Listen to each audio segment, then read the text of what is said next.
Hi friends, welcome. நாம இன்னைக்கு பார்க்க போற வீடியோ வந்து உங்களுக்கு ஸ்பெஷலா இல்லையான்னு எனக்கு தெரியாது, பட் எனக்கு ரொம்பவே ஸ்பெஷலான ஒரு வீடியோ. என்னவா இருக்கும்? எனக்கு என்னடா தெரியும்? கேளுடா. Because 2000 years later 2023ல வந்து செப்டம்பர் மந்த் நான் இந்த சேனலை ஸ்டார்ட் பண்ணேன். ஒரு வாட்டி டிசைட் பண்ணி ஃபீல்ட்ல இறங்கிட்டா பிரேக் இல்லாத புல்டோசரா. ஸ்டார்ட் பண்ணதுக்கு அப்புறமா ஃபேக்ட் டீகோடிங் ஸ்டுடியோ அப்படின்றத தான் ஸ்டார்ட் பண்ணேன். ஃபேக்ட் அப்படின்னா ஏதாச்சும் ஒரு விஷயத்தை நம்ம ஃபாலோ பண்ணிகிட்டு இருப்போம், அது இதுக்குன்னு தெரியாத அளவுக்கு ஃபாலோ பண்ணிகிட்டு இருப்போம், ஆனால் அதோட ஃபேக்ட் வந்து அதுவாக இருக்காது அப்படின்ற மாதிரி ஸ்டார்ட் பண்ணேன். பட் அந்த சேனல் ஸ்டார்ட் பண்ணதுக்கு அப்புறமா அதோட ஸ்கிரிப்டெல்லாம் எழுதும்போது கிட்டத்தட்ட ஒரு 15லேருந்து 20 நாள் அந்த ஸ்கிரிப்டெல்லாம் உட்காந்து எழுதியிருப்பேன். ரிசர்ச் பண்ணி தான் எழுதினேன், அது என்ன உண்மை என்ன பொய் அப்படின்றத தெரிஞ்சுக்கிட்டு எல்லாத்தையும் எழுதுனேன். பட் அதுக்கான வீடியோ கண்டென்ட்டாக அது அவுட்புட்டாக வெளியே வரும்போது கூடி போனால் ஒரு 5 நாளைக்கான ஷார்ட்ஸாக கூட இல்லை, ஒரு வீடியோக்கான ஒரு ஃபுல் வீடியோவாக கூட அது வரல. அப்போ தான் தோணுச்சு இதுக்கான டைம் வந்து நம்ம அதிகமாக ஸ்பெண்ட் பண்ணணும், அந்த டைம் நம்மக்கிட்ட கிடையாது அப்படின்னு சொல்லிட்டு யோசிச்சதுக்கு அப்புறமா தான் அந்த சேனலை அப்படியே கைவிட்டுட்டு ஃபில்மி சைடு வரலாம் அப்படின்னு பார்த்தேன். கழிவறையில் நான் அமர்ந்திருக்கும் போது கணநேரத்தில் என் ஞானத்தில் உதயமானது இந்த ஓவியம். எனக்கு வந்து ஃபிலிம்ஸ் பற்றி பேசுறது இல்லை ஃபிலிம்ஸ் பற்றி நியூஸ்லாம் கேட்குறது அதெல்லாம் எனக்கு ரொம்ப பிடிக்கும். நான் வந்து எப்போவுமே இந்த ஃபிலிம் சைடில் வந்து கொஞ்சம் அப்டேட்டாக இருக்கணும் அப்படின்னு நினைப்பேன். அது ரீசன்லாம் இல்லை, சும்மா என்டர்டெய்னிங் தானே. ஸோ எனக்கு அது ரொம்ப பிடிக்கும் அப்படின்றதுனால தான். அதுக்கப்புறம் அந்த சேனலை ஸ்டார்ட் பண்ணதுக்கு அப்புறமா டிசம்பர் 18 தான் நான் வந்து ஒரு வீடியோவை ஷார்ட்ஸாக எடுத்து நான் போஸ்ட் பண்ணேன். அதில் வந்து என்னோடய வாய்ஸ் ரொம்பவே மட்டமாக இருந்துச்சு, அந்த குரல்லாம் நடுங்கும் அப்படின்னு கேள்விப்பட்டிருப்பீங்களே, அது ஆக்சுவலாக என்னோடய வாய்ஸில் இருந்துச்சு. இப்போ கூட அந்த வீடியோஸ்லாம் அங்கேயே தான் இருக்குது, நான் எதுவுமே டிலீட் பண்ணல. சிறப்பான ஆள் நீ வேணா போய் கேட்டு பாருங்கள். அந்த ஷார்ட்ஸில் வந்து என்னோடய வாய்ஸ்லாம் ரொம்பவே வந்து நடுங்கிற மாதிரி இருக்கும். அதுக்கப்புறம் நீங்கள் சொன்ன ஒரு ஃபீட்பேக்கை ஏற்றுக்கிட்டு தான் இப்படி பண்ணலாம் அப்படின்னு சொல்லி ஃபஸ்ட்டு இமேஜஸாக தான் வச்சு வீடியோஸே க்ரியேட் பண்ணிகிட்டு இருந்தேன். அதுலேயுமே வந்து சினிமாவை பற்றி ஆட் பண்ணது வந்து ஒரு ஜனவரி மந்தில் தான் நினைக்கிறேன். ஏன்னா டிசம்பர் 18 நான் அந்த வீடியோஸ்லாம் நான் பண்ணும்போது இந்த செலிப்ரிட்டிஸோட ட்ரெஸ்ஸு என்ன கலரு அண்டு என்ன ப்ரைஸ் அப்படின்றத தான் வந்து நான் ஃபுல் வீடியோவுமே ஷார்ட்டாகவுமே போட்டிருந்தேன். அதுக்குமே ரீச் இருந்துச்சு, இல்லைன்னா நான் சொல்ல. பட் அது வந்து அதில் எந்த விதமான பெரிய அட்டென்ஷனும் யாருக்கும் கிடைக்கல. ஸோ அதுக்கப்புறம் சரி சினிமாவை பற்றி பேசலான்னு ஒரு சின்ன வீடியோவாக சினிமாவை பற்றி எடுத்து போடலாம் அப்படின்னு தான் போட்டேன். அந்த வீடியோ ரொம்பவே ரீச் ஆச்சு. அதுக்கப்புறம் சரி அதை பற்றியே கண்டினியூவாக பேசலாம் அப்படின்னதுக்கப்புறம் தான் ஜனவரியில் கரெக்டாக வீடியோஸ்லாம் பண்ணி இப்போது ஜூனில் வந்து நிற்கிறோம். அந்த ஜூனுக்குள்ளே போன மந்த்து பாதியிலே வந்து 1 lakh சப்ஸ்கிரைபர்ஸ் ரீச் பண்ணியாச்சு.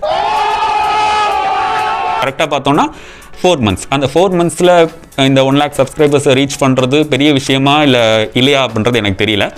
ஆனால் எனக்கு அது பெரிய விஷயம் தான். பிகாஸ் யூடியூபோட அந்த அல்காரிதம் அப்படின்னு சொல்லுவாங்கள்ல, அல்காரிதம் கூட கிடையாது, வீடியோ சின்னதாக எடிட் பண்ணி போடுறதுக்கு கூட எனக்கு எதுவும் தெரியாது. அதுக்கப்புறமா கொஞ்சம் கற்றுக்கிட்டு இப்போ கூட டெய்லி ஒரு 1 hour டைம் ஸ்பெண்ட் பண்ணி அதுக்கான ஒரு வேலையை பார்த்துட்டு தான் இருக்கேன்.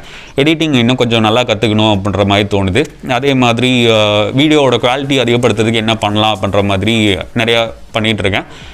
எல்லாம் கரெக்டாக பண்ணிகிட்ருக்கேன்னு நினைக்கிறேன். பட் அதுக்கான ஒரு சின்ன அப்ரிசியேஷனாக நீங்கள் கொடுக்குற வேர்ட்ஸும், நீங்கள் ப்ரோ நல்லா இருக்குது, நீங்கள் இதை எடிட் பண்ணுறது விதம் கொஞ்சம் சேஞ்ச் பண்ணுங்கள், அப்புறம் எடிட் பண்ணுற விதம் சேஞ்ச் பண்ணதுக்கப்புறமா அது நல்லா இருக்குது அப்படின்னு சொல்லவும் ஒரு மனசு வேணும்ல. அந்த மனசு இருக்கு, அதான் கடவுள். ஸோ நீங்கள் அதை எனக்கு வந்து சொல்லியிருக்கீங்க, எடிட்டிங் நல்லா இருக்குது ப்ரோ, எனது காமெடியாக இருக்குது, ஃபன்னாக இருக்குது, செகண்ட் பார்ட் வேணும், தேர்ட் பார்ட் போடுங்க, இந்த மாதிரி உள்ளதெல்லாம் வந்து நீங்கள் எனக்கு சொல்லும்போது எனக்கு அது ரொம்பவே புதுசாக இருக்குது. அதுக்கான ஒரு சின்ன அப்ரிசியேஷன் சொன்னேன் இல்லையா, நீங்கள் கொடுத்ததை தாண்டி உங்களால் எனக்கு கிடைக்க போகிற ஒரு அப்ரிசியேஷன் என்ன அப்படின்னா, அந்த 1 lakh சப்ஸ்கிரைபர்ஸை ரீச் பண்ணதுக்கு யூடியூப் சைடில் இருந்து ஒரு சில்வர் ப்ளே பட்டன் கொடுப்பாங்க. அந்த ப்ளே பட்டன் நேற்றுக்கு வந்துருச்சு. நான் உடனே வீடியோ எடுத்து உங்களுக்கு தான் காணிக்கணும்னு சொல்லிட்டு அன்பாக்ஸ் பண்ணாமல் வச்சுருக்கேன். இது எப்படி எக்ஸ்பிரஸ் பண்ணுறது அப்படின்னு எனக்கு தெரியல. பார்க்குறதுக்கும் கேட்குறதுக்கும் கிட்டத்தட்ட பூமர் மாதிரி தான் இருக்கும். ஆனால் எனக்கு இதை எப்படி எக்ஸ்பிரஸ் பண்ணுறது அப்படின்னு தெரில. நான் எக்ஸைட்டடாக இருக்கேன். ஏன்னா இந்த ப்ளே பட்டன் நேற்றுக்கு வந்துச்சு, நான் இன்ன வரைக்கும் ஓப்பன் பண்ணாமல் இருக்கணும்னு கண்ட்ரோல் பண்ணிட்டு உட்காந்துருக்கேன். இப்போது அந்த சில்வர் ப்ளே பட்டனோட அன்பாக்சிங் வீடியோ தான் நம்ம பார்க்க போகிறோம். This is filmi decoding studio, your mask man.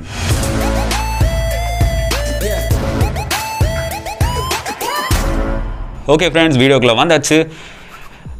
ஒரு ஆர்வமாக இருக்குது, எக்ஸைட்டடாக இருக்குது உள்ளே எப்படி இருக்கும்னு. ஏன்னா இதுதான் யூடியூப். நான் வந்து செல்ஃபி இதில் எடுக்கிறதுனால உங்களுக்கு வீடியோ கரெக்டாக தெரியுமான்னு எனக்கு தெரியல. நான் இதை வந்து இமேஜாக கிளிக் பண்ணி போடுறேன். ஓகேங்களா, இதுதான் யூடியூபோடது, அவங்க அனுப்பிச்சது.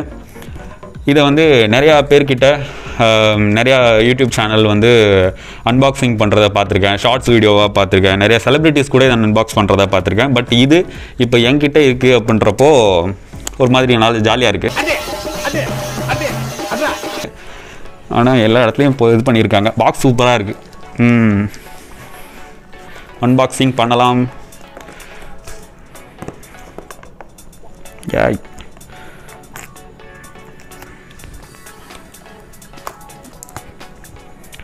இன்னும் 4 பக்கமும் ஒட்டி வச்சுருக்கானுங்களா?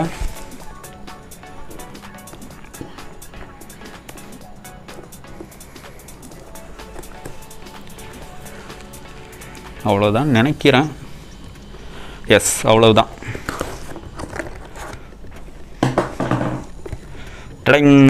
உங்களுக்கு தான் ஃபஸ்ட்டு காணிக்கிறேன். கருப்பு பொட்டி இருக்குது, ஏதோ ஒரு கருப்பு பொட்டி இருக்குது.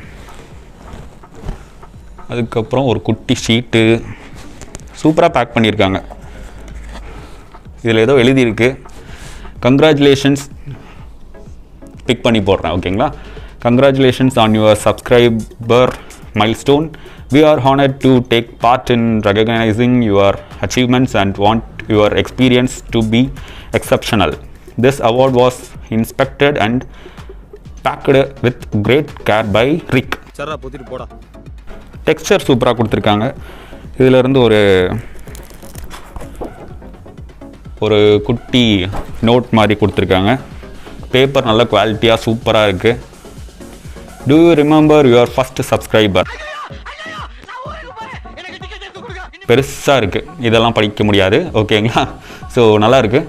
பேப்பர் ரொம்ப என்னது குவாலிட்டி பேப்பர். ஓகேங்களா, சூப்பராக இருக்குது. இதுதான் வந்து நம்மளோட silver play button.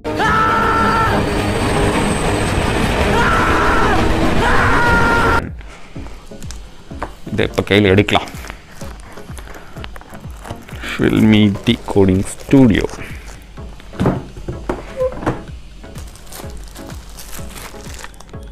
Filmy Decoding Studio.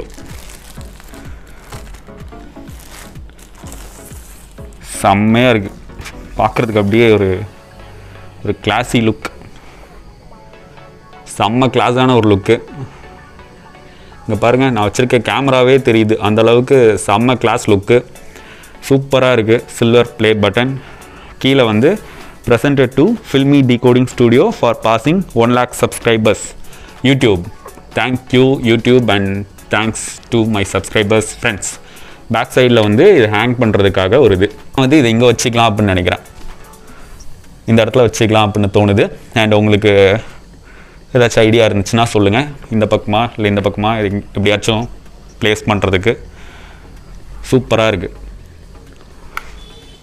Wow, நான் எக்ஸ்பெக்ட் பண்ணல இந்த மாதிரி இருக்கும் அப்படின்னு சொல்லிட்டு. ரொம்ப எக்ஸைட்டிங்காக இருந்துச்சு. பட் இதை பார்த்தோன்னே அவ்வளோ சந்தோஷமாக இருக்குது. பிகாஸ் ஏதோ ஒரு வேலை செஞ்சுருக்கோம், தெரியாத ஒரு வேலையை எடுத்து செஞ்சுருக்கோம் அப்படின்றப்போ அது வந்து அதில் நம்ம ஒரு சக்ஸஸ் நம்ம பண்ணிட்டோம் அப்படின்றப்போ எந்த அளவுக்கு ஒரு சந்தோஷம் இருக்குமோ அந்தளவுக்கு சந்தோஷம் இப்போது எனக்கு இருக்குது. பிகாஸ் அதான் சொல்கிறேனே, இது வந்து எடிட்டிங்னா என்ன, அப்புறம் இதை வீடியோ எப்படி ரெக்கார்ட் பண்ணோம் அப்படின்றது எதுவுமே எனக்கு தெரியாது. இப்போ கூட நான் என்னோட காசு செலவழித்தது வந்து ஒரு 1000 rupeesக்குள்ளே தான் செலவழிச்சிருக்கேன். பிகாஸ் இது என்ன வேலைன்னு நம்மளுக்கு தெரியாது. இதில் இன்வெஸ்ட் பண்ணிவிட்டு இல்லை கேமராஸ்லாம் புதுசாக வாங்கி அதுக்கப்புறம் மைக்ஸு தேவைப்படுற எக்யூப்மெண்ட்ஸ் எல்லாத்தையும் இதிலே வாங்கிட்டு அதுக்கப்புறம் இது வந்து டேக் ஆஃப் ஆகலை அப்படின்ற பட்சத்தில் நம்மளோட பர்சனல் லைஃப்பும் அதில் எஃபெக்ட் ஆகும் அப்படின்றப்போ, ஏன்னா என்னோடய பர்சனலில் வந்து நான் 100th வீடியோவில் நான் சொல்லலாம் அப்படின்ட்டுருக்கேன். 100th வீடியோவில் அன்மாஸ்கிங் பண்ணிவிட்டு என்னோடய ஃபேஸை காணிச்சிட்டு நான் சொல்லலான்ட்ருக்கேன். ஏன் இது வரைக்கும் ஃபேஸ் காணிக்கல அப்படின்னா உங்ககிட்ட சொல்கிறதுல எனக்கு எந்த விதமான தயக்கமும் கிடையாது. எனக்கு தைரியம் இல்லை, கட்ஸ் இல்லை. எதனால் அப்படின்னா என்னோடய வேலை அப்படி. ஓகே, ஒரு நல்ல ப்ரொஃபஷனலில் இருக்கிறேன். அந்த ப்ரொஃபஷனலில் இருக்கும்போது மற்றவங்க என்ன சொல்லுவாங்க அப்படின்ற ஒரு தாழ்வு மனப்பான்மை, ஒரு நீ வந்து இந்த ப்ரொஃபஷனில் இருக்க, இதையே நீ பண்ணுற, இது தேவையில்லாத வேலை அப்படின்னு சொல்கிறதுக்கான வாய்ப்பு இருக்குது அப்படின்னு நானே நினச்சிக்கிட்டேன். யாரும் சொல்லுவாங்களா சொல்ல மாட்டாங்களான்னு எனக்கு தெரியாது. ஸ்டார்ட் பண்ணும்போது அப்படி நானே நினச்சிக்கிட்டேன். இது வந்து ஒரு ஃபேன்சிக்காகவோ இல்லை அட்ராக்ட் பண்ணுறதுக்காகவோ போடல. என் முகத்தை மறைச்சி நான் என்ன பண்ண முடியும் அப்படின்றத மட்டும்தான் நான் பண்ணியிருக்கேன். அது வந்து ஒரு நல்ல விஷயம் இல்லை தான். எதுவாக இருந்தாலும் டேரிங்காக எவன் என்ன கேட்குறான் அப்படின்றத யோசிக்காமல் தாராளமாக பண்ணலாம். பட் அது எனக்கு கட்ஸ் இல்லாமல் இருந்துச்சு. இப்போது நீங்கள் கொடுத்த அந்த சப்போர்ட்லேயும் நீங்கள் கொடுத்த இது ஒரு ரீசன் தான். ஓகேங்களா? ஸோ நீங்கள் கொடுத்த அந்த சப்போர்ட்னால ஓகே, ஃபேஸ் ரிவீல் பண்ணிவிட்டு நம்ம வீடியோ பண்ணலாம், கண்டிப்பாக பார்ப்பாங்க அப்படின்ற ஒரு நம்பிக்கை இருக்குது. அண்ட் ஃபேஸ் ரிவீலுக்கு அப்புறம் வந்து அது தெரியும் அப்படின்றது நினைக்கிறேன். ஏன்னா நிறைய பேர் வந்து இந்த ரியாக்ஷன் வீடியோவிலே கேட்டிருந்தீங்க, ரியாக்ஷன் பண்ணுறதுக்கு முக்கியமாக ஃபேஸ் தானே முக்கியம், நீங்கள் அதை மறைச்சிட்டு ரியாக்ட் பண்ணிகிட்ருக்கீங்க, எப்படி இது ஒர்க் அவுட் ஆகும் அப்படின்னு கேட்டாங்க. உண்மை தான், அதுக்கான கட்ஸ் எனக்கு இல்லை, அதுதான் உண்மை. இனிமேல் அந்த 100th வீடியோவில் நான் கண்டிப்பாக இது பண்ணுவேன், அன்மாஸ்கிங் பண்ணுவேன், ஃபேஸ் ரிவீல் பண்ணிவிட்டு அதுக்கப்புறமா வீடியோஸ் எல்லாமே வந்து நார்மலாக இந்த மாஸ்கெல்லாம் இல்லாமல் வரப்போகுது, வரும். அதுக்கும் நீங்கள் சப்போர்ட் கொடுப்பீங்க அப்படின்றத நான் நம்புகிறேன். இந்த வீடியோ வந்து 85th வீடியோவாக வரும் அப்படின்னு தோணுது. பிகாஸ் ஆல்ரெடி நான் வந்து 1 lakh subscribers celebration with had comments அப்படின்ற டாப்பிக்கில் ஒரு வீடியோ எடுத்து பண்ணியிருக்கேன். எடிட்டிங் ப்ராசஸ் போயிட்டுருக்கு, நான் தான் எடிட் பண்ணோம், கற்றுக்கிட்டு கொஞ்சம் நல்லா பண்ணிக்கிட்டு இருக்கேன் அப்படின்னு நினைக்கிறேன். வரும்போது நீங்கள் பார்ப்பீங்க. கொஞ்சம் ஃபன்னி டயலாக்ஸ்லாம் அங்கங்கே ஆட் பண்ணிவிட்டு அதுக்கப்புறம் தான் அந்த வீடியோ பண்ணணும் அப்படின்ற ஒரு முடிவோடு இருக்கேன். இப்போ வரைக்கும் 83 வீடியோஸ் வந்து நான் போஸ்ட் பண்ணியிருக்கேன், லாங் வீடியோஸாக. இப்போ வந்து அந்த வீடியோ வந்துச்சு அப்படின்னா அது 2 பார்ட்டாக வரும்னு தோணுது. அது 85th இருக்கலாம், மேபி இது 86 இல்லை 85 அந்த ரேஞ்சுக்குள்ளே இது இருக்கும். 100th வீடியோவில் கண்டிப்பாக ஃபேஸ் ரிவீல் அப்படின்றது ஒன்று இருக்குது. அண்ட் இவ்வளோ நாள் நீங்கள் எனக்கு கொடுத்த அந்த வரவேற்புக்கும் அந்த ரெஸ்பான்ஸ் நீங்கள் கொடுத்ததுக்கு எனக்கு ரொம்பவே தேங்க்யூ. வேறு என்ன சொல்கிறது அப்படின்னு தெரியல. அண்ட் நிறைய பேர் வந்து பர்சனலாக அண்ணா, ப்ரோ, என்னது மச்சி அப்படின்லாம் கூப்பிட்றீங்க, எனக்கு அது ரொம்பவே பிடிச்சிருக்கு. ஸோ அப்படியே வந்து நீங்கள் கண்டினியூ பண்ணோம் அப்படின்னு நினைக்கிறேன். நாளைக்கு ஆமாம், இந்த வீடியோஸ் வந்து நாளைக்கு வரும் அப்படின்னு நினைக்கிறேன். ஒருவேளை அந்த வீடியோ எடிட் பண்ணுறதுக்கு முன்னாடி நான் இதை எடிட் பண்ணி போட்டேன். இது எடிட் பண்ணுறதுக்கு எதுவும் இல்லை, அப்படியே போட போகிறேன், வேறு எதுவும் பண்ணாமல். அதான் இந்த வீடியோ வந்துச்சு அப்படின்னா இதை பார்த்துட்டு நீங்கள் என்ன கமெண்ட்ஸ் கொடுக்க போகிறீங்கன்னு எனக்கு தெரியாது. இதுக்கெல்லாம் ஏன்டா இவ்வளோ எக்ஸைட் ஆகுற அப்படின்லாம் கேட்பீங்களானும் எனக்கு தெரியாது. பிகாஸ் இது உங்களுக்கு எக்ஸைட்டிங்காக இருக்குதா இல்லையான்னு எனக்கு தெரியல, எனக்கு ரொம்பவே எக்ஸைட்டிங்காக இருக்குது. இது வந்தது வந்து நான் ஏதோ பெரிய விருது மாதிரி பார்த்துட்ருக்கேன். பட் இனிமேலும் அப்படி தான் பார்ப்பேன் அப்படின்னு நினைக்கிறேன். இந்த வீடியோ செய்கிறதுக்கு ஒரு அன்பாக்சிங்காக ஒரு ப்ளே பட்டனை நீங்கள் எனக்கு கொடுத்ததுக்கு உங்களுக்கு ரொம்பவே தேங்க்ஸ், ரொம்பவே நன்றி. இதுக்கு மேலே ஒரு நல்ல குவாலிட்டியான கண்டென்ட் வீடியோஸாக ரியாக்ஷன்ஸ் வீடியோஸ் வந்து வந்துக்கிட்டே தான் இருக்கும். அதுக்கு இடையில் வந்து இந்த டீகோடிங் வீடியோஸ் அந்த மாதிரி சிலதெல்லாம் கொண்டு வரலாம் அப்படின்னு நினைக்கிறேன். அண்ட் ஆல்ரெடி செஞ்சும் வச்சுருக்கேன். அது கொஞ்சம் கொஞ்சமாக ஃபேஸ் ரிவீல் பண்ணதுக்கப்புறமா கொண்டு வரலாம் அப்படின்ற ஐடியாவில் தான் இருக்கேன். ஸோ அதுக்கும் நீங்கள் வந்து எனக்கு சப்போர்ட் தருவீங்க அப்படின்றத நான் நம்புகிறேன். ஓகே, முடிச்சுக்கலான்னு நினைக்கிறேன். எனக்கு இதை பார்த்துக்கிட்டே இருக்கணும் போல் இருக்குது. Thanks for your support, love. அதுக்கப்புறம் இதை வந்து நான் பிக் பண்ணி அவங்களுக்கு போடுறேன், நீங்களும் பாருங்கள், நல்லா இருக்குது. Okay, thank you. This is Filmy Decoding Studio, your masked man. Bye.